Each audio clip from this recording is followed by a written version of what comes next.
যদি ইবাদত বন্দেগী করতে হয়, পূজা যদি করতে হয়, যিনি এই আগুনের স্রষ্টা তার পূজা করবি, তার ইবাদত করবি। আগুনের পূজা কি জন্য করস? এবার অগ্নি পূজারীরা জবাব দিয়ে বলে, আমরা তো এটাকেই স্রষ্টা মনে করি, আগুনেই তো সবচেয়ে ক্ষমতাধর, সবকিছু জ্বালিয়ে পুড়িয়ে ভস্ম করে দিতে পারে। ক্ষমতা আগুনকে কে দিয়েছেন? আওয়াজ দিয়ে বলেন, কে দিয়েছেন? আগুনকে আল্লাহ তাআলা এই পরিমাণ শক্তি দিয়েছেন, সব কিছুকে জ্বলিয়ে পুড়িয়ে শেষ করে দিতে পারে। এজন্য আগুনের পূজা ওরা করে।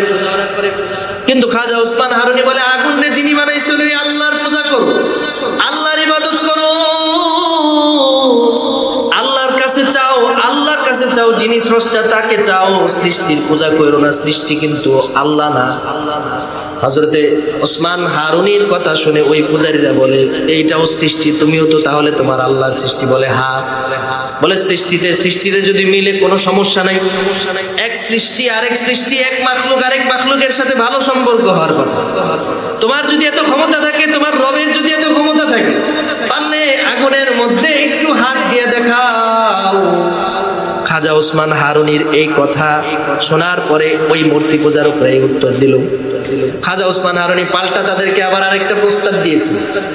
উনি বলেন যে আগুনে হাত দেওয়া তো সামান্য বিষয়, কেমন হয় যদি আগুনের মধ্যে আমি ওসমান হারুনি প্রবেশ করে আবার অক্ষত অবস্থায় বের হয়ে আসি? বলে, তুমি যদি এই কাজটা করতে পারো, আগুনের পূজা বাদ দিয়ে দিব। খাজা ওসমান হারুনি বলে, দাঁড়াও, তাহলে একটু সময় দাও, একটু পানির ব্যবস্থা করে দাও, আমার মাওলার সাথে একটু কথা বলে নি। খাজা ওসমান হারুনি এক বদনা ওজুর পানি নিয়ে ওই ওজুর পানি দিয়ে ওযু করে 2 রাকাত নামাজ আদায় করেছেন। 2 রাকাত নামাজ আদায় করে কিছুক্ষণ সময় আল্লাহর কাছে দোয়া করেছেন। দোয়া করার পরে খাজা ওসমান হারুনি এবার তসবিহ হাতে নিয়েছেন। তসবিহ হাতে নিয়ে ওই আগুনের সামনে গিয়া বিসমিল্লাহ পড়ে আগুনের ভিতরে তসবিহ পড়তে পড়তে ঢুকে গেছেন। আবার কিছুক্ষণ আগুনের মধ্য থেকে তসবিহ হাতে দিয়ে তসবিহ পড়তে পড়তে ওসমান হারুনি অক্ষত নিরাপদ অবস্থায় আগুন থেকে বের হয়ে এসেছে। আল্লামা ডাক্তার ইকবাল রহমাতুল্লাহ আলাইহি বলেন, এখনো পর্যন্ত যদি কেউ ইব্রাহিম আলাইহিস সালাতু ওয়াস সালামের ঈমানের নাজরানা পেশ করতে পারে, ইব্রাহিমের ঈমানের মতো কারো ঈমান যদি হয়ে যায়, তাহলে ওই বান্দাটারে, ইব্রাহিমকে যেমন আগুন জ্বালায় নাই, ওই বান্দাটারেও আগুনে পুরায় না। আজ ভি হো জো ইব্রাহিম জैसा ईमान पैदा, वो आग कर सकता है अंदाज़े गुलिस्ता पैदा। খাজা ওসমান হারুনি তখন বৃদ্ধ অবস্থায় উপনীত হয়ে গেছে, ইন্তেকালের সময় হয়ে গিয়েছে, একেবারে জীবনের শেষ লগ্নে যখন চলে এসেছেন। এখন উনি কিছুদিন পরে দুনিয়া থেকে বিদায় নিয়ে চলে যাবেন। চিন্তাগ্রস্ত অবস্থায় একদিন ঘোষণা দিয়ে বললেন, ছাত্রদের সবাইরে ডাক দিয়ে বলেন, ছাত্ররা আসো। কিছু মুরিদান ছিল, সবাই আসছে। এসে বলে, আজকে এশারের নামাজ যারা যারা আমার পিছনে আদায় করেছো, আগামীকাল ফজরের নামাজ যারা যারা আমার পিছনে পড়বা, সবাই জান্নাতে চলে যাবা। সুবহানাল্লাহ বলেন। কি করতে হবে? ফজরের নামাজ পড়তে হবে। তবে শর্ত আছে। শর্ত হলো কি? এই যে আমি তোমাদেরকে জান্নাতে যাওয়ার গ্যারান্টি দিলাম, এই কথা কাউকে তোমরা বলতে পারবা না। জান্নাতে যারা ফজরের নামাজ পড়বা জান্নাতে যাবা, কিন্তু কাউকে বললে জাহান্নামে ডাইরেক্ট যাবা, দোজখে যাবা। সবাই বাসায় গিয়ে ঘুমায় গেছে। বাপ ছেলের সাথে কথা বলে না, ছেলে বাবার সাথে কথা বলে না। বাপ ওই পাশ ফিরে ঘুমায়, ছেলে ওই পাশ ফিরে ঘুমায়, কেউ কারোর সাথে কথা বলে না। উদ্দেশ্য হলো, খাজা যেহেতু ঘোষণা দিয়েছে, ডিক্লারেশন দিয়েছে, ডিক্লেয়ার করেছে, আগামীকালকে ফজর নামাজ পড়লে জান্নাত সোজা। চুপচাপ যায় ফজরের নামাজ পড়ে ফেলবো, জান্নাত কনফার্ম। হ্যাঁ, কনফার্ম জান্নাতি। ফজরের নামাজ পড়ে জান্নাতে চলে যাব। খাজা ওসমান হারুনি ফজরে আজানের পরে যখন নামাজ পড়ানোর জন্য আসলেন, এসে দেখে রাস্তাঘাট একবারে ব্লক হয়ে গেছে, একবারে রোড ঘাট উপচে পড়া ভিড়। সব আজকে ফজরের নামাজ পড়ার জন্য আসছে। ফজরের নামাজের ইমামতি করার পরে উনি এবার সালাম ফিরিয়ে বললেন, কালকে ইশারের নামাজ গতকালকে যারা আমার পেছনে পড়েছিলে, কারা কারা ছিলে তোমরা হাত উঠাও। দেখে প্রথম 2 কাতারের মুসল্লিয়ারা ইশারের, আর কেউ না। বলে তাহলে এতগুলা মানুষ কিভাবে এই ঘোষণার কথা শুনলো? তোমাদের মধ্য থেকে কে বলেছে? কে উত্তর দেয় না? বলে না খাজা, আমরা কেউ বলি নাই, আমরা সারা রাত চুপ করেছিলাম, কেউ কারোর সাথে কথা বলি নাই। একজন মাথা নিচের দিকে নুয়ে রাখছে, কোনো উত্তর দেয় না। উনি বলেন খাজা মঈনুদ্দিন চিশতি রহমাতুল্লাহ আলাইহি। উনি বলে চুপচাপ দাঁড়িয়ে আছেন। খাজা ওসমান হারুনি ডাক দেয়, মঈনুদ্দিন এই সামনে আয়। তুই কি আমার এই ঘোষণার কথা, এই তত্ত্ব কি তুই ফাঁস করেছিস? কথা বলে না। 2-3 বার জিজ্ঞেস করার পরে উনি বলে হ্যাঁ আমি বলেছি, আমি সবাইকে ঘোষণা দিয়েছি যে খাজা বলেছে কালকে যে ফজরের নামাজ পড়বে সে জান্নাতে চলে যাবে। বলে তুই কি আমার আরেকটা ঘোষণার কথা শোনস নাই? আমি বলেছি যদি আমার এই গোপন রাজ, গোপন তথ্য যদি কেউ ফাঁস করে সে জাহান্নামে যাবে। মঈনুদ্দিন বলে হ্যাঁ সেটাও আমি শুনেছি, এটাও আমি জানি। তাহলে কেন তুই বললি?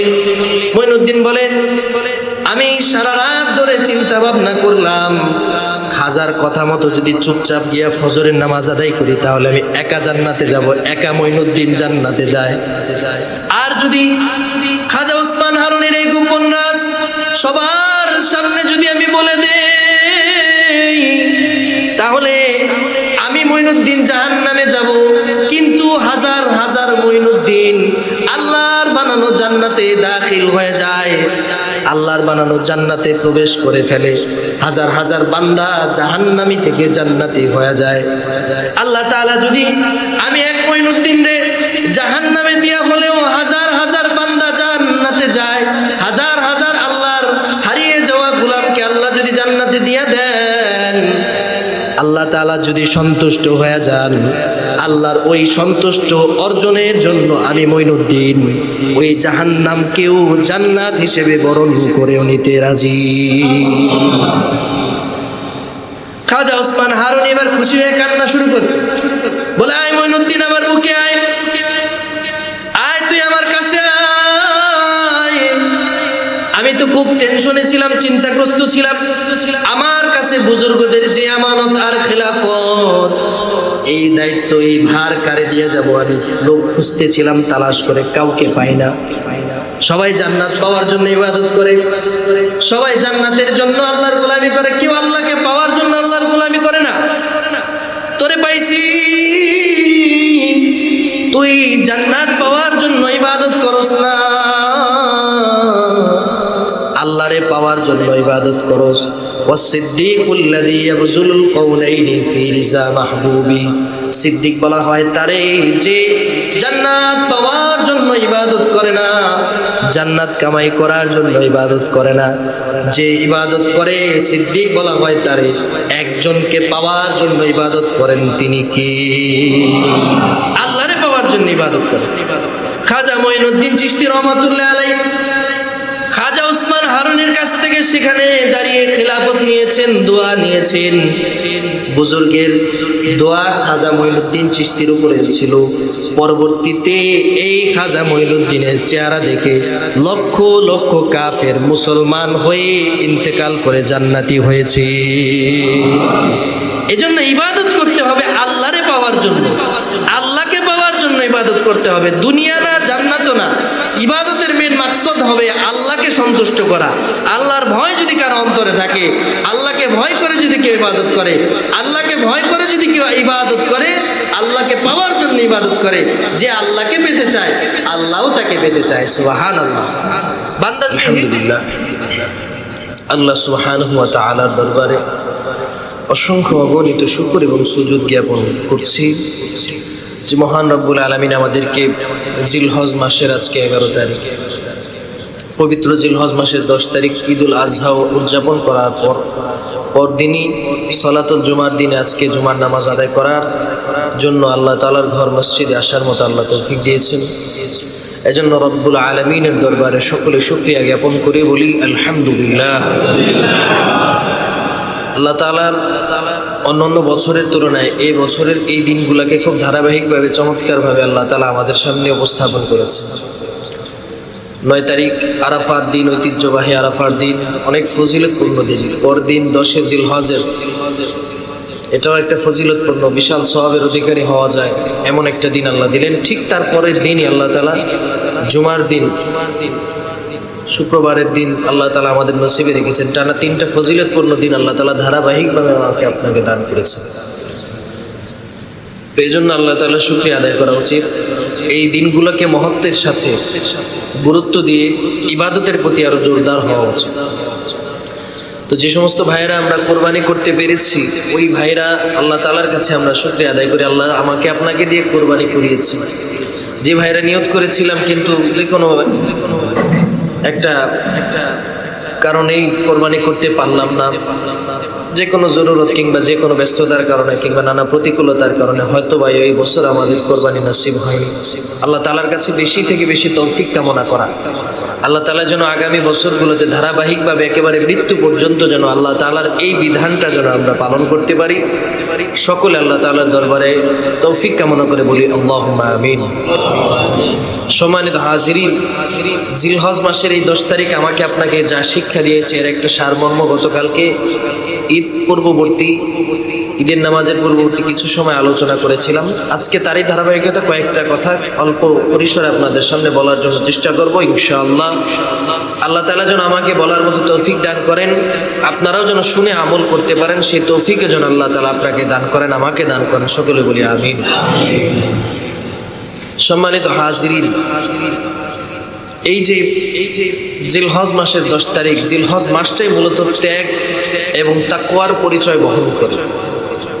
কার অন্তরে কত বেশি তাকওয়া আছে, কার অন্তরে আল্লাহ তাআলার ভয় কত বেশি আছে, জিলহজ মাসের এই দিনগুলো তারই প্রমাণ বহন করে। সাইয়েদনা ইব্রাহিম আলাইহিস সালাতু ওয়াস সালামের এই ত্যাগের উজ্জ্বল এক দৃষ্টান্ত আমাকে আপনাকে এই শিক্ষা দান করে যে আল্লাহর পয়গম্বর, তিনি নবী হয়ে আল্লাহর সবচেয়ে কাছের মানুষ হয়ে ওনাকে আল্লাহ তাআলা খলিলুল্লাহ বলে উপাধি দিয়েছেন। মুসলিম মিল্লাতের পিতা আল্লাহ তাআলা ঘোষণা করেছেন। জলিলুল কদর যতগুলো পয়গম্বর আল্লাহ তাআলা পৃথিবীতে যতজন পাঠিয়েছেন, তন্মধ্যে ইব্রাহিম আলাইহিস সালাতু ওয়াস সালাম অন্যতম শ্রেষ্ঠ একজন নবী ছিলেন। ওনাকে আল্লাহ তাআলা এতগুলো পরীক্ষার সম্মুখীন করিয়েছেন। এখান থেকে আমাদের জন্য 2টা মেসেজ আছে, 2টা বার্তা আছে, 2টা শিক্ষা আছে। নাম্বার 1, 1 নাম্বার হচ্ছে বিপদে আপদে আল্লাহ তাআলার খালেস বান্দা যারা, এরা ধৈর্য ধারণ করবে, এরা আল্লাহ তাআলার প্রতি আস্থাশীল হবে, এরা অস্থির হয়ে পড়বে না, ডিপ্রেসড হয়ে পড়বে না, হতাশাগ্রস্ত হয়ে পড়বে না, মলিন হয়ে যাবে না। একজন ইমানদারের অন্তর কখনো ডিপ্রেশনে পরিপূর্ণ হবে না, একজন ইমানদার কখনো হতাশাগ্রস্ত হবে না, একজন ইমানদার কখনো চিন্তাগ্রস্ত হবে না, একজন ইমানদার কখনো আল্লাহ তাআলার উপর থেকে আস্থা হারাবে না।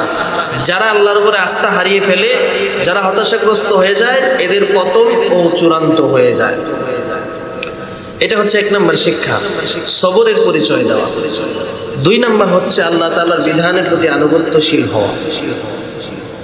এমন অনেক বিধান আছে আল্লাহ তাআলা আমাকে আপনাকে করার জন্য বলেছেন, কিন্তু আমার আপনার করতে মনে চায় না, এই বিধানটা আমার দৈনন্দিন রুটিনের সাথে মিলে না, সেজন্য আমি আপনি করতে চাই না। যেগুলো আমার আপনার সুবিধা মতো মিলে সেগুলো আমি আপনি করি না।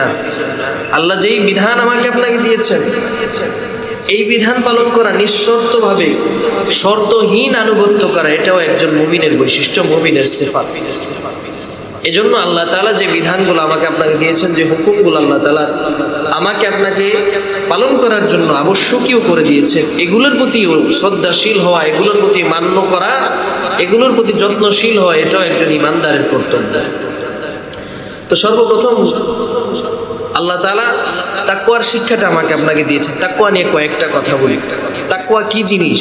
আমরা সকলে তাকওয়ার শাব্দিক অর্থ জানি। তাকওয়া অর্থ হচ্ছে যে আল্লাহ তাআলার ভয় করা, আল্লাহ তাআলার ভয় নিজের অন্তরের মধ্যে থাকা, আল্লাহ তাআলার বিধানের প্রতি সম্মান প্রদর্শন করা, সবগুলোই তাকওয়ার কাছাকাছি অর্থ। কিন্তু তাকওয়ার শিক্ষা আমার আপনার মধ্যে নাই। একজন ইমানদারের অন্তরটার মধ্যে যদি শুধু তাকওয়া থাকে, তাহলে এই মানুষটার দ্বারা গুনাহ হওয়া অসম্ভব। যার অন্তরের মধ্যে আল্লাহর ভয় আছে, সে কোনোদিন খারাপ কাজ করতে পারবে না। কিন্তু যার অন্তরে আল্লাহর ভয় নাই, এই মানুষটা যত ভালোই হোক আমার দৃষ্টিতে অন্তত সে কোনোদিন ভালো না। অনেকে বলে যে হুজুর উনি নামাজ কালাম পড়ে না ঠিক, দাড়ি রাখে না ঠিক, কিন্তু উনি লোক খুব সলিড। যে আল্লাহরই ডরায় না সে আপনার সাথে খারাপ করবেন এর গ্যারান্টি আপনাকে কে দিল? হতে পারে সে ভালো সাজার ভান ধরছে, আপনি তার আসল রূপটা চিনতে পারছেন। এজন্য সদা সর্বদা একজন ইমানদারের অন্তরে একজনের ভয় থাকতে হবে, তিনি কে? আল্লাহর ভয় থাকতে হবে। আল্লাহ তাআলা কুরবানির মাধ্যমে এই শিক্ষাটা আমাকে আপনাকে দিয়েছেন। আল্লাহ বলেন, লা ইয়ানালাল্লাহু লুহুমুহা ওয়ালা দিমাউহা ওয়ালাকিন ইয়ানালুহুত তাকওয়া মিনকুম। আল্লাহ রাব্বুল আলামিন বলেন, ও ইমানদারেরা, ও আমার বান্দারা, ও আমার গোলামেরা, ও আমার নবীর উম্মতেরা, ও আমার আদরের কলিজার টুকরা বান্দারা, লা ইয়ানালাল্লাহু লুহুমুহা, আমার বিধান তোমরা পালন করে যারা কুরবানি করবা, যারা আমি আল্লাহর জন্য কুরবানি করবা, জেনে রাখো তোমাদের এই কুরবানির পশুর কোনো রক্ত কিংবা গোশত আমি আল্লাহর কাছে পৌঁছায় না। এই কোরবানির যেই রক্ত এটা আমার কাছে পৌঁছায় না। এমন হয় না যে এই রক্তটা আমি আল্লাহ গায়েবী ভাবে আমার আরশে আজিম পর্যন্ত নিয়ে আসি, এমন হয় না। কিংবা এমনও হয় না যে আমি আল্লাহর জন্য তোমাদের আলাদা করে গোশত রেখে দিতে হয়, তাও না।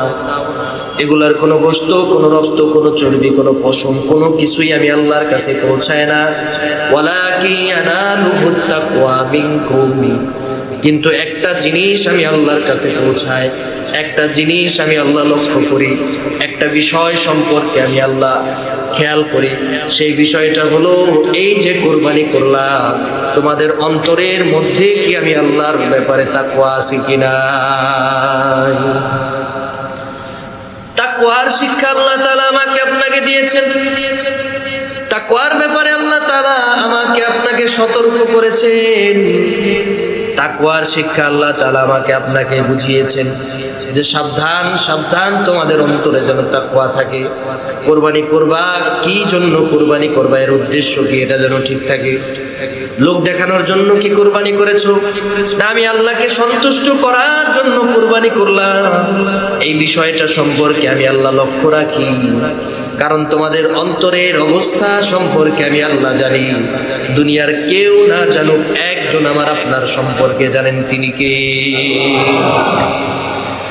আল্লাহ রাব্বুল আলামিন আরেক আয়াতের মধ্যে বলেন, ইয়া আইয়ুহাল্লাযীনা আমানুত্তাকুল্লাহা হাক্কা তুকাতিহি ওয়া লা তামুতুন্না ইল্লা ওয়া আনতুম মুসলিমুন। মুমিন মুসলমান ভাইরা আমার, আল্লাহ রাব্বুল আলামিন বলেন, ইয়া আইয়ুহাল্লাযীনা আমানুত্তাকুল্লাহ, ও ঈমানদারেরা যারা আমি আল্লাহকে ভয় করলাম, আমি আল্লাহকে যারা তোমরা ভয় করলা, ঈমান আনয়ন করলা, হাক্কা তুকাতিহি, আমি আল্লাহকে ভয় করো। কেমন ভয়? আল্লাহ বলেন হাক্কা তুকাতিহি, বাস্তবিক অর্থে ভয়। মুখে বললাম আমি আল্লাহকে ভয় করি, আল্লাহকে মানি, আল্লাহর হুকুম অনুযায়ী চলি, কিন্তু কাজে কর্মে অন্যটা দেখাইলা, বিপরীত কাজ দেখাইলা, ওই আমল আমি আল্লাহর কাছে দাম নাই, আল্লাহর কাছে সেটা গ্রহণযোগ্য নয়। ওয়ালা তামুতুন্না, তোমরা মৃত্যু বরণ করো না, ইল্লা ওয়া আনতুম মুসলিমুন, যতক্ষণ পর্যন্ত তোমাদের অন্তরটা তাকওয়ায় পরিপূর্ণ হয়ে তোমরা প্রকৃত ঈমানদার না হয়ে যাও, ততদিন পর্যন্ত তোমরা কবরের জিন্দেগির জন্য রওনা করো না। অর্থাৎ আল্লাহ বোঝাতে চেয়েছেন যে ঈমানদার, তাকওয়াওয়ালা ঈমানদার না হয়ে তোমরা কবরের জিন্দেগিটা আইসো না, মানে বেঁচে থাকতেই তাকওয়ার শিক্ষাটা অন্তরে গ্রহণ করো, তাকওয়াওয়ালা হয়ে যাও, এরপরে কবরের পথে যাত্রা করো। এখন বলেন, মুত্তাকি হয়ে মারা যাইতে হলে আগে তো মুত্তাকি হয়ে বাঁচতে হবে। সারা জীবন চুরিচামারি করছেন, মৃত্যুর সময় কি আপনি তাহাজ্জুদ পড়তে পড়তে মারা যাবেন? কথা বলেন, মারা যাবেন? সারা জীবন বলিউড হলিউড সিনেমার গান দেখছেন, ছবি দেখছেন, নায়ক দেখছেন, নায়িকা দেখছেন, গায়ক দেখছেন, মৃত্যুর সময় তো আপনি একজন বড় আল্লাহর ওলির দরবারে গিয়ে মারা যাবেন, তাই না? যে যা করে তার মৃত্যুটাও সেই অবস্থায় হয়। যে সারা জীবন মেথরের কাজ করছে, ও মারা যাবে বাথরুমের ভিতরে বসে। আল্লাহ না করুক, কারো যদি ভালো আমল থাকে সে ভালোভাবে যেতে পারে, কাজটা দোষণীয় না। তবে বোঝানোর ক্ষেত্রে উদাহরণকে উদাহরণ হিসেবে দেখবেন। দেখবেন যারা বিদ্যুতের কাজ করে এরা অনেকেই মারা যায়, বিদ্যুতের খুঁটি ঠিক করতে গিয়ে মারা যায়। এটা কথার কথা আমাদের লোক সমাজে প্রচলিত আছে। অর্থাৎ বোঝানোর উদ্দেশ্য হলো যে কাজ যার পছন্দ, যে ফিতরতে অভ্যস্ত, যে আদতের মধ্যে অভ্যস্ত, যে অভ্যাসে যে অভ্যস্ত, সে ওই কাজ করতে করতেই মারা যায়। যে গান শোনায় আসক্ত, সে গান শুনতে শুনতে তার জীবন শেষ হয়। যে নেশাগ্রস্ত, মদ খাইতে খাইতে আস্তে আস্তে মরে যায়। এজন্য ইমানদার হয়ে, তাকওয়াওয়ালা হয়ে, তাকওয়ার শিক্ষা অন্তরের মধ্যে নিয়ে আল্লাহ তাআলা কবরে যেতে বলেছেন, মুত্তাকি না হয়ে কবরে আসতে মানা করেছে। This is the warning from the Almighty. Allah তাআলার পক্ষ থেকে এটা হচ্ছে আদেশ। এটা আল্লাহ তাআলার পক্ষ থেকে আদেশ আমার আপনার জন্য। আমি আপনি যেন মুত্তাকি হই, এরপরে যেন কবরের জিন্দেগিতে রওনা করি। রাসূলুল্লাহ সাল্লাল্লাহু আলাইহি ওয়াসাল্লাম আমার আপনার জন্য এই তাকওয়ার শিক্ষাটা আল্লাহর নবী সরকার দো আলম দিয়েছেন। সাইয়েদনা আবু যর গিফারি রাদিয়াল্লাহু তাআলা আনহু থেকে একটা হাদিস বর্ণিত। আল্লাহর নবীর সাহাবীদের মধ্যে অন্যতম একজন শ্রেষ্ঠ সাহাবী হযরত আবু যর গিফারি রাদিয়াল্লাহু তাআলা আনহু। হযরত আবু যর গিফারি কেমন দামি সাহাবী ছিলেন। হযরত জিবরাইল আলাইহিস সালাতু ওয়াস সালাম একদিন নবীজির কাছে এসে বলে, ইয়া রাসূলুল্লাহ, ওই দেখেন আপনার একজন সাহাবী আবু যর হাইটা হাইটা যাচ্ছে। নবীজি সাল্লাল্লাহু আলাইহি ওয়াসাল্লাম বললেন, আবু যরকে আপনি কিভাবে চিনেন? জিবরাইল আলাইহিস সালাতু ওয়াস সালাম জবাব দিয়ে বলে, ইয়া রাসূলুল্লাহ, ইয়া হাবিবাল্লাহ, আবু যরকে শুধু আমি জিবরাইল চিনি বিষয়টা এমন নয়, বরং আরশে আজিমের মধ্যে যত ফেরেশতা আল্লাহ তাআলা বানিয়ে রেখেছেন, যতগুলো আল্লাহর মাখলুক আছে, সব ফেরেশতারা আপনার সাহাবী আবু যর গিফারিকে একেবারে হুবহু চিনে। দুইটা আমলের কারণে আবু যর গিফারির দাম এত বেশি। হাদিস থেকে পাওয়া যায় হযরত আবু যর গিফারি রাদিয়াল্লাহু তাআলা আনহুর দুইটা গুণ ছিল। এক নাম্বার গুণ হলো তিনি নিজেকে অনেক ছোট হিসেবে দেখতেন। উনি মনে করতেন আল্লাহ যদি জাহান্নাম কারো জন্য বানায় সেটা আমি আবু যরের জন্য বানাইছি। জাহান্নাম যদি আল্লাহ কাউকে দিয়ে উদ্বোধন করায় সেটা হলো আমি আবু যর। জাহান্নামে যদি আল্লাহ কাউকে সবার আগে দেয় সেটা আমি আবু যরকেই দিবে। নিজেকে খুব ছোট মনে করতেন, অনেক বিনয়ী মানুষ ছিলেন। এত বেশি বিনয়ী ছিলেন হযরত আবু যর, মানুষের সামনে কথাই বলতে পারতেন না। এত বেশি উনি নিজেকে নিজে নিয়ে লজ্জিত অনুভব করতেন। আর আমাদের অবস্থা দেখেন, সামান্য কয়টা টাকা পয়সার মালিক হলে আমাদের পা যেন মাটির মধ্যেই পড়ে না, ঠিক কিনা? দুই নাম্বার গুণ হলো হযরত আবু যর গিফারী, উনি বেশি থেকে বেশি সূরাতুল ইখলাস তেলাওয়াত করতেন। হাদিসের মধ্যে এসেছে যে ব্যক্তি 3 বার সূরা ইখলাস তেলাওয়াত করে, 3 বার যদি সূরা ইখলাস আল্লাহ তাআলাকে বিশ্বাস করে, তাওহীদের উপরে বিশ্বাস করে 3 বার তেলাওয়াত করে, ওই ব্যক্তির আমল নামায় আল্লাহ তাআলা 1 খতম কোরআনের সওয়াব দান করে দেন। হযরত আবু যর গিফারী হাদিসের উপরে এত বেশি আমল করতেন, এত বেশি সূরাতুল ইখলাস তেলাওয়াত করতেন, হযরত আবু যরের আমল নামায় এত বেশি কোরআন খতমের সওয়াব আছে, আল্লাহর নবীর কোন সাহাবীর আমল নামায় এত বেশি কোরআন খতমের সওয়াব ছিল না। এই দুইটা গুণ হযরত আবু যর গিফারীর ছিল। উনার থেকে একটা হাদিস বর্ণিত। হযরত আবু যর বলেন, ক্বালা লি রাসূলুল্লাহ সাল্লাল্লাহু আলাইহি ওয়াসাল্লাম, আল্লাহর নবী আমাকে বলেছেন, ও আবু যর, ইত্তাকিল্লাহ, আল্লাহরে ভয় করো, হাইসুমা কুনতুম, যে অবস্থায় তুমি থাকো আল্লাহরে ভয় করো। বলেন তো, সদা সর্বদা একজনকে ভয় করব, তিনি কে?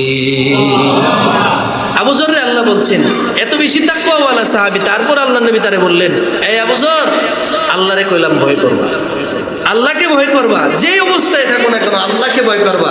আগে ফকির আসিলা, এই কারণে আল্লাহর কাছে গিয়ে কানতা, আল্লাহ কিছু টাকা পয়সার মালিক বানায় দেন।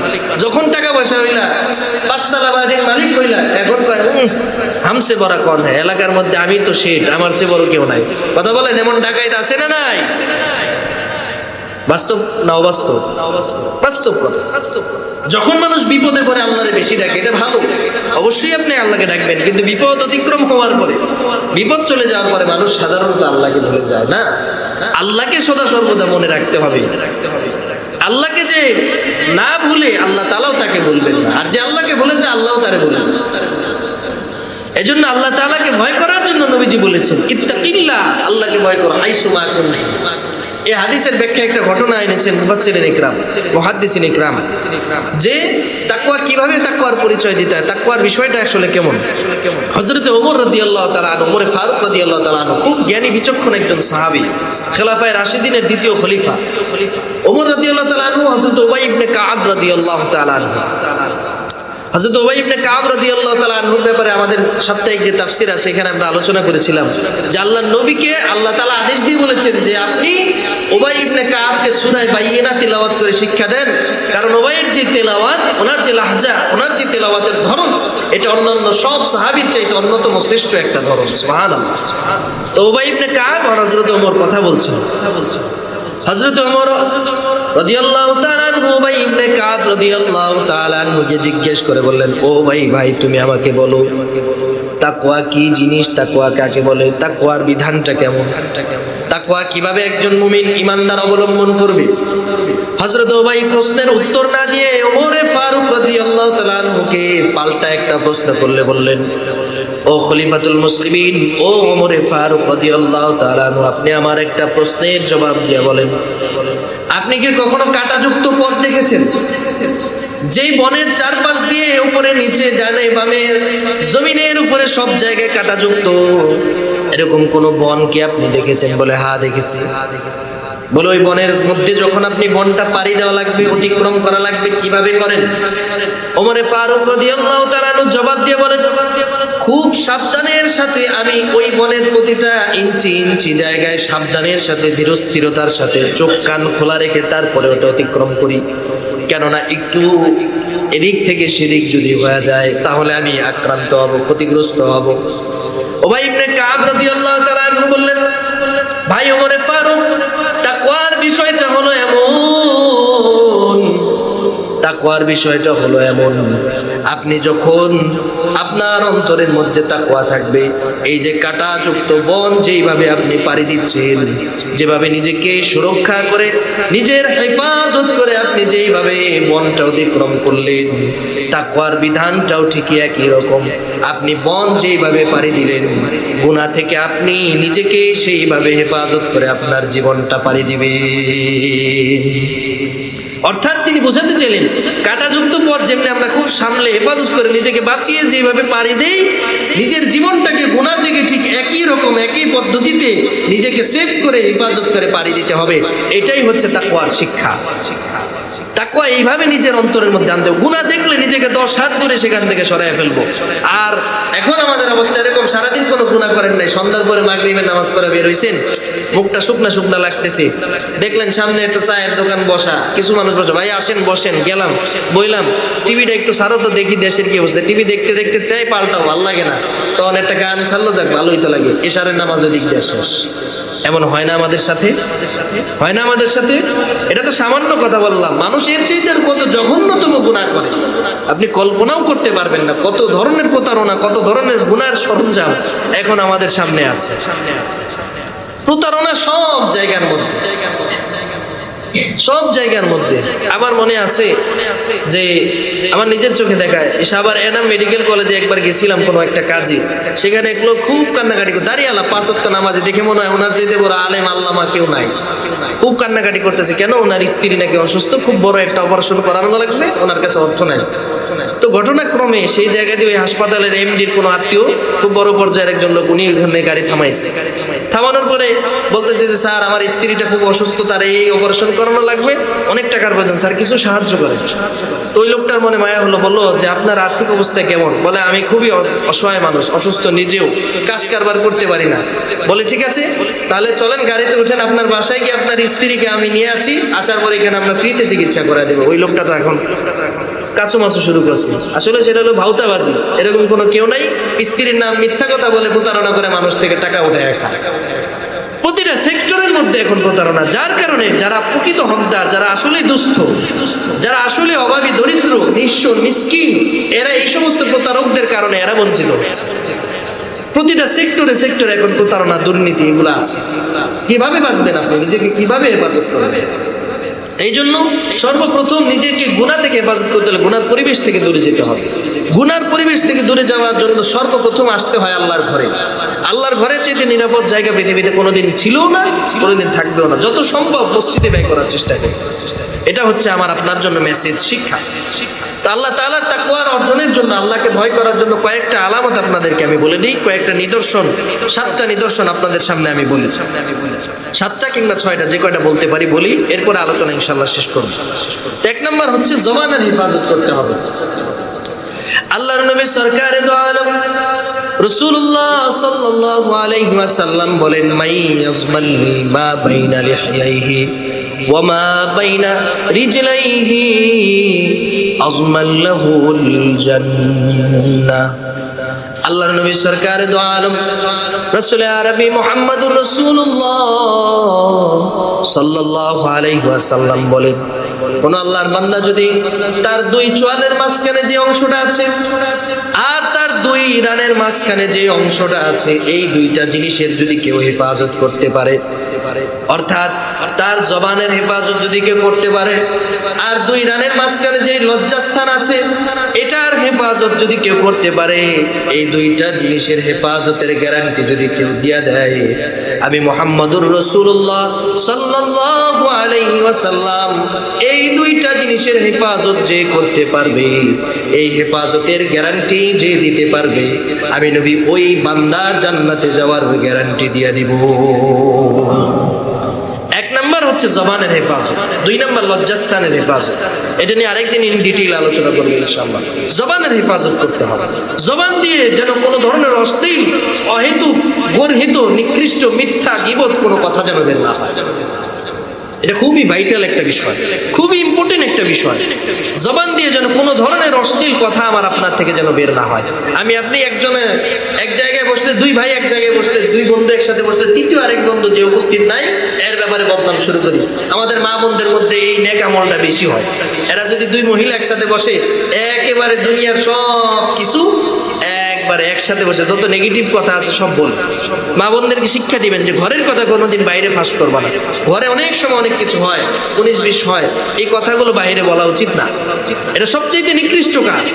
স্বামী স্ত্রীর মধ্যে 19-20 হয়, নোকঝোঁক হয়, স্ত্রীরা করে কি পাশের বাসার ভাবির কাছে গিয়া সব কিছু বলে, আরে ভাবি বললেন না, আপনার ভাই তো একটা অমানুষ। কেন, কি হয়েছে? এই যে গতকালকে রাত্রে শুধু শুধু ঈদের দিন আমার সাথে এমন স্বভাব আমার মা বোনদের মধ্যে নাই? আছে না নাই? কথা বলেন, আপনারা কি বিয়ে শাদী করেন নাই? আছে না?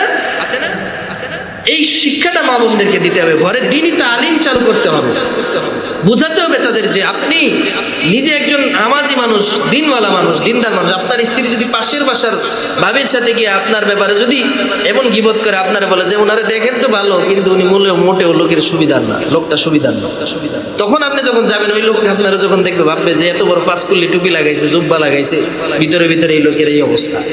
এজন্য মা বোনদেরকে এই বিষয়গুলো শিক্ষা দিতে হয়, নিজের জবানের হেফাজত করতে হয়। আর ঘরের কথাগুলো একটা আমানত। নবীজি বলেছেন, যে ব্যক্তি স্বামী স্ত্রীর মধ্যকার যে কথাবার্তা এগুলো বাইরে যে মহিলা বলে, এর উপরে আল্লাহ লানত।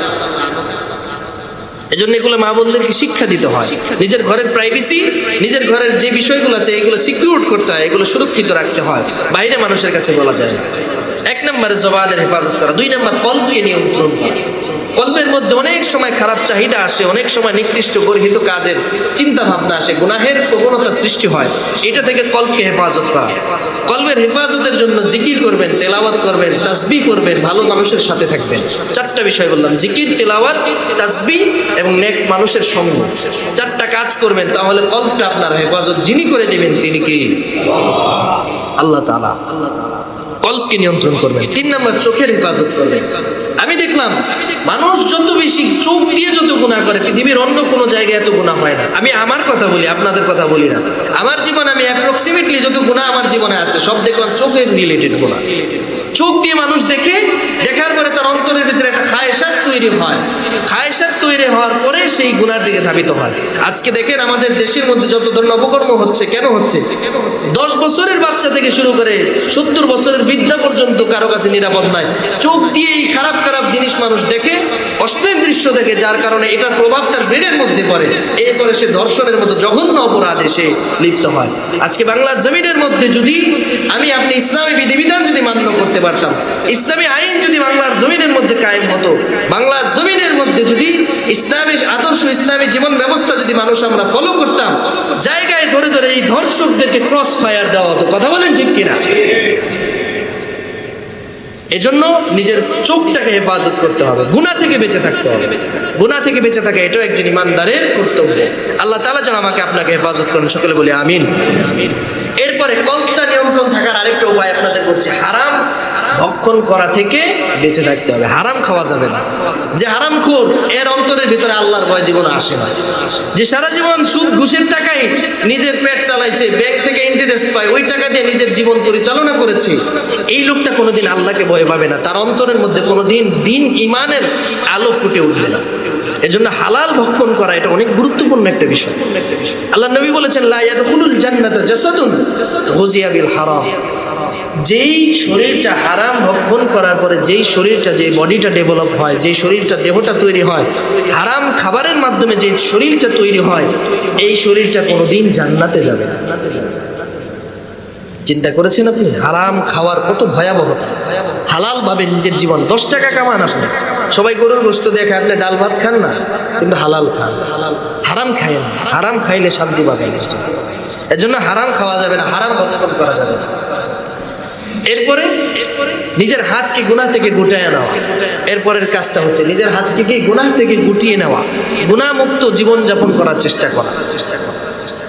আল্লাহ নবী সাল্লাল্লাহু আলাইহি ওয়াসাল্লাম থেকে একটা হাদিস আছে, নবীজি বলেন, যে ব্যক্তি গুনার সামনে গিয়ে, গুনাহ তার সামনে একেবারে উন্মুক্ত, গুনাহ চাইলেই সে করতে পারে, সেখান থেকে যে ফিরে আসতে পারে, এই যে ত্যাগ যে করলো, গুনাহ থেকে ফিরে আসলো, এই লোকটার জন্য এই একটা গুনাহ থেকে যে ফিরে এসেছে, সারা জীবনের গুনার কাছে যায় নাই, মৃত্যুর পরে আল্লাহ তাআলা যখন তাকে জান্নাত দিবেন, তার এক একটা গুনাহ থেকে নিজেকে হেফাজত করার কারণে তাকে 70 লক্ষ প্রাসাদের মালিক বানাবেন। সুবহানাল্লাহ।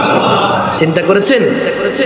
একটা গুনাহ থেকে আপনি হেফাজত করেন। আজকে মনে যাচ্ছে যে যাই গিয়ে অমুক জায়গায় গিয়ে একটা গানের অনুষ্ঠান আছে, সেখানে গিয়ে অংশগ্রহণ করি, সেখান থেকে আপনি মোটামুটি 2 ঘন্টা 3 ঘন্টা সময় আপনার খুব ভালো যেত। কথার কথা বললাম, গান শুনলে হয়তো বা ভালো লাগবে, এই জন্য যাই।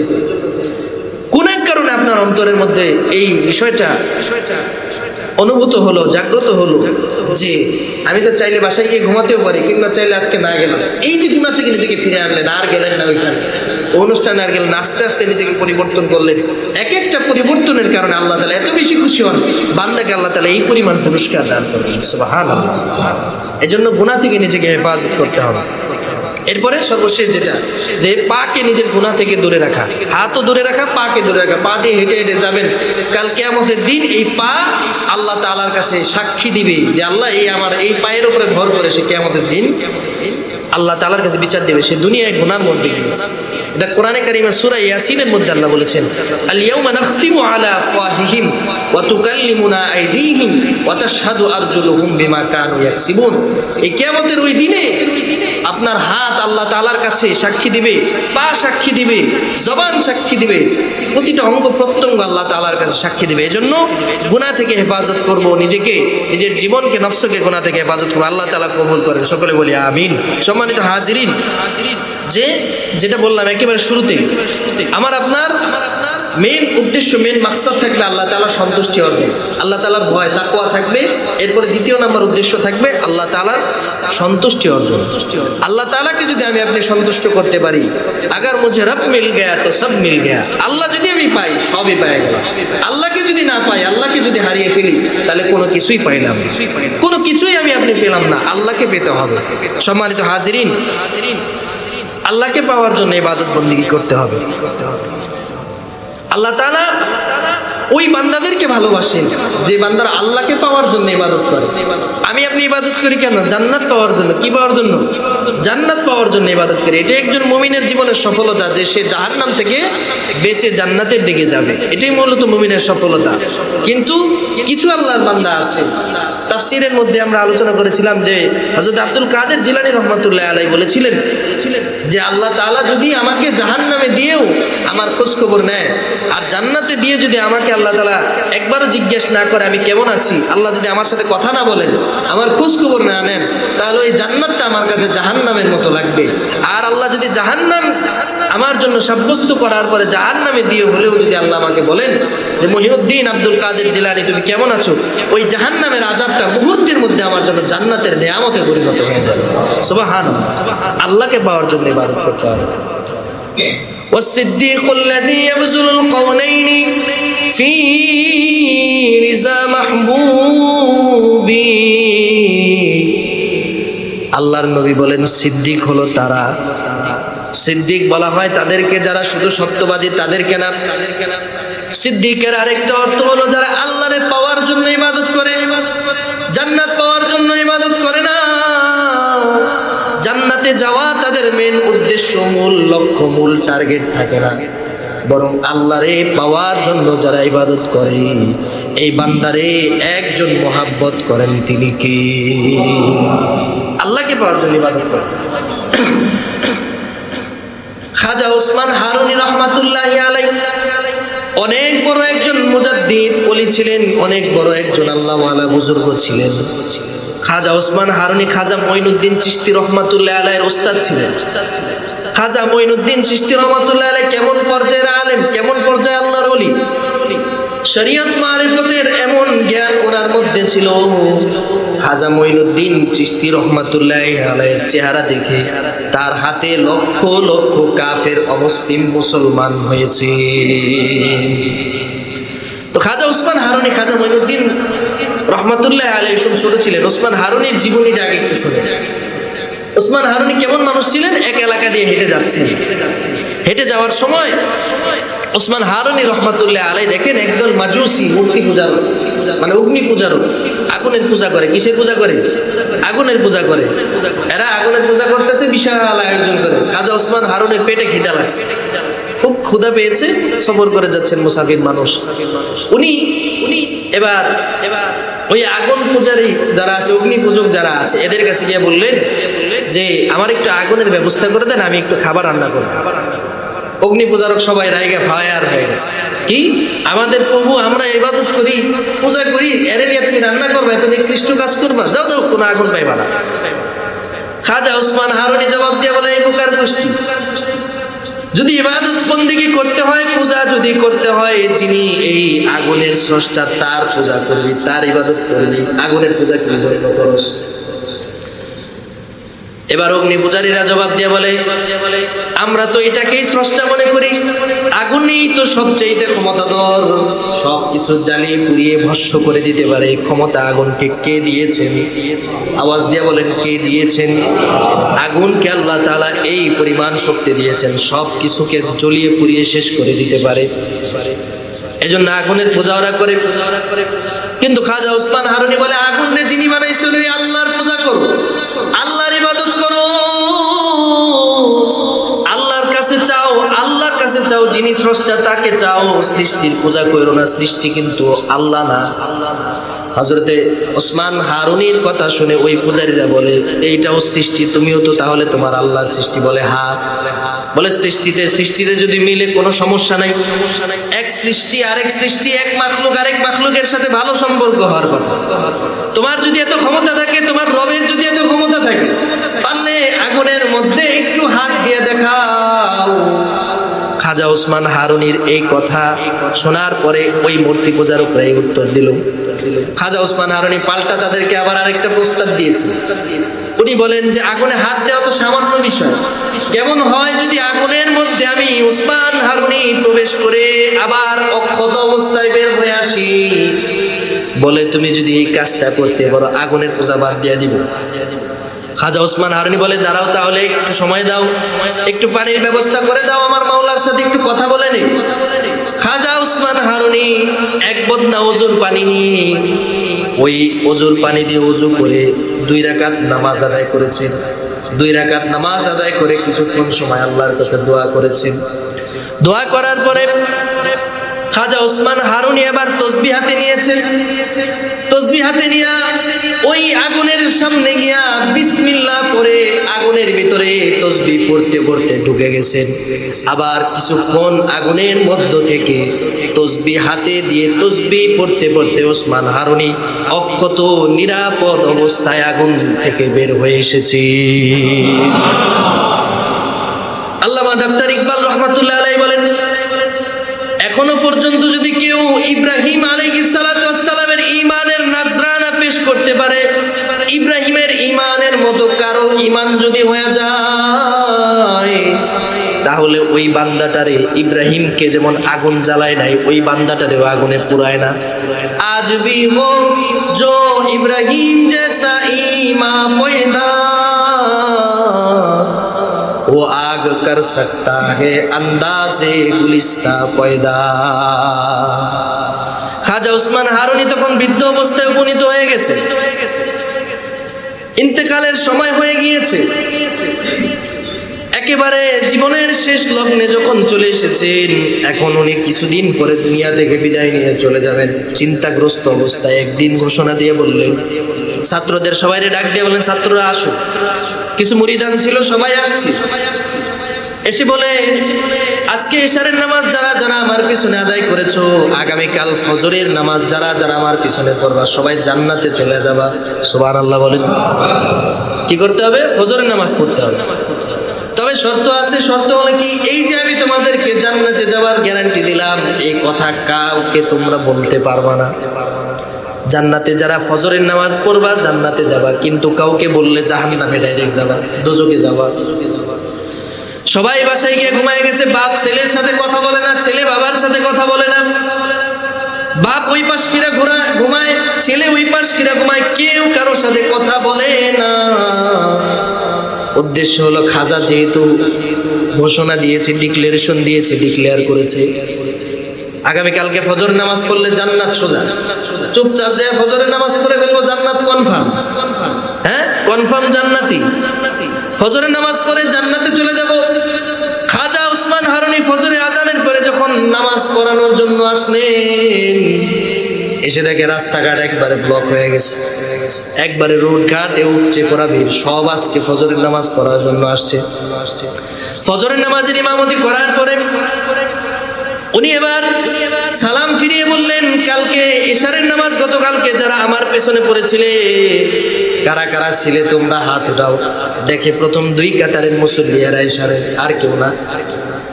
বলে, তাহলে এতগুলা মানুষ কিভাবে এই ঘোষণার কথা শুনলো? তোমাদের মধ্য থেকে কে বলেছে? কেউ উত্তর দেয় না। বলে, না খাজা, আমরা কেউ বলি নাই, আমরা সারা রাত চুপ করেছিলাম, কেউ কারোর সাথে কথা বলি নাই। একজন মাথা নিচের দিকে নুয়ে রাখছে, কোনো উত্তর দেয় না। উনি বলেন খাজা মঈনুদ্দিন চিশতি রহমাতুল্লাহ আলাইহি। উনি বলে চুপচাপ দাঁড়িয়ে আছেন। খাজা ওসমান হারুনি ডাক দেয়, মঈনুদ্দিন এই সামনে আয়। তুই কি আমার এই ঘোষণার কথা, এই তথ্য কি তুই ফাঁস করেছিস? কথা বলে না। 2বার 3বার জিজ্ঞাসা করার পরে উনি বলে, হ্যাঁ আমি বলেছি। আমি সবাইকে ঘোষণা দিয়েছি যে খাজা বলেছে কালকে যে যা ফজরের নামাজ পড়বে সে জান্নাতে চলে যাবে। বলে, তুই কি আমার আরেকটা ঘোষণার কথা শোনস নাই? আমি বলেছি যদি আমার এই গোপন রাজ, গোপন তথ্য যদি কেউ ফাঁস করে, সে জাহান্নামে যাবে। মঈনুদ্দিন বলে, হ্যাঁ সেটাও আমি শুনেছি, এটাও আমি জানি। তাহলে কেন তুই বললি? মঈনুদ্দিন বলেন, আমি সারা রাত ধরে চিন্তা ভাবনা করলাম, খাজার কথা মতো যদি চুপচাপ গিয়া ফজরের নামাজ আদায় করি, তাহলে আমি একা জান্নাতে যাব, একা মঈনুদ্দিন জান্নাতে যায়। আর যদি খাজা ওসমান হারুনির এই গোপন রাজ সবার সামনে যদি আমি বলে দেই, তাহলে আমি মঈনুদ্দিন জাহান্নামে যাব। কিন্তু হাজার হাজার মঈনুদ্দিন আল্লাহর বানানো জান্নাতে দাখিল হয়ে যায়, আল্লাহর বানানো জান্নাতে প্রবেশ করে ফেলে। হাজার হাজার বান্দা জাহান্নামী থেকে জান্নাতি হয়ে যায়। আল্লাহ তাআলা যদি আমি এক মঈনুদ্দিন রে জাহান্নামে দিয়া হলেও হাজার হাজার বান্দা জান্নাতে যায়, হাজার হাজার আল্লাহর হারিয়ে যাওয়া গোলামকে আল্লাহ যদি জান্নাতে দিয়া দেন, আল্লাহ তাআলা যদি সন্তুষ্ট হয়ে যান, আল্লাহর ওই সন্তুষ্ট অর্জনের জন্য আমি মঈনুদ্দিন ওই জাহান্নামকেও জান্নাত হিসেবে বরণ করেও নিতে রাজি।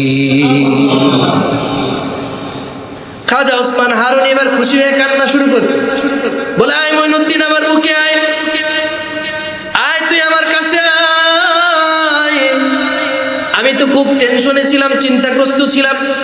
আমার কাছে বুজুর্গদের যে আমানত আর খেলাফত, এই দায়িত্ব, এই ভার কারে দিয়ে যাব? আমি লোক খুঁজতেছিলাম, তালাশ করে কাউকে পাই না। সবাই জান্নাত পাওয়ার জন্য ইবাদত করে, সবাই জান্নাতের জন্য আল্লাহর গোলামি করে, কেউ আল্লাহকে পাওয়ার জন্য আল্লাহর গোলামি করে না। তোরে পাইছি, তুই জান্নাত পাওয়ার জন্য ইবাদত করস না, আল্লাহরে পাওয়ার জন্য ইবাদত করস। ওয়াসিদ্দিকুল্লাযী ইয়াবযুলুল কাওলাইনি ফি রিজা মাহবুবি, সিদ্দিক বলা হয় তারে যে জান্নাত পাওয়ার জন্য ইবাদত করে না, জান্নাত কামাই করার জন্য ইবাদত করে না। যে ইবাদত করে সিদ্দিক বলা হয় তারে, একজনকে পাওয়ার জন্য ইবাদত করেন, তিনি কি?